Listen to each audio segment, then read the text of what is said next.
Nao viongozi wa upinzani wameahidi kumwondoa mamlakani Rais William Ruto kwenye kinyang'anyiro cha urais mwaka ujao.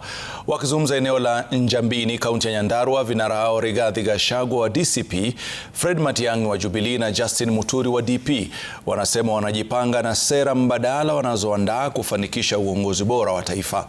Aidha, wamewarai vijana kujisajili kwa wingi kama wapiga kura na kusaidia upinzani kumbandua Rais Ruto mamlakani. Kama Mwangi na maelezo zaidi. Baada ya kupata shinikizo la kuziweka paruanja sera mbadala walizonazo kwa taifa kabla ya uchaguzi mkuu ujao kutoka kwa Rais William Ruto na kikosi chake, vinara wa upinzani sasa wameahidi kumwondoa rais mamlakani kupitia sera kwenye kura ya uchaguzi mkuu. Tunataka mabadiliko kwa sababu tuna mpango wa kuleta uongozi bora kwa nchi yetu. Turekebishe elimu, turudishe free primary education, turudishe free day secondary education, wazazi na watoto wasihangaike, turudishe NHIF, tutengeneze mambo yetu ya afya. Akakuja na Biblia akasema ameokoka, tukamwamini, ndio anasema hatuna akili.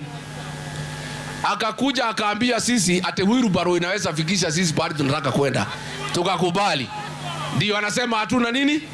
Tarehe 10 mwezi wa 8 mwaka ujao, kura ikihesabiwa, ndio utajua sisi tuko na akili. Na ili kuifanikisha azma hii, upinzani unawataka vijana walioanzisha hulka ya kutaka mabadiliko ya jinsi taifa linavyoongozwa kujisajili kwa wingi kama wapiga kura, wakihitaja kuwa njia pekee kuhakikisha wamemboga Ruto mwaka ujao ili kuwawezesha kubadilisha sera za serikali wanazosema zimeenda kombo. Why are you letting Kenyans be taken to Russia, to Ukraine, to fight?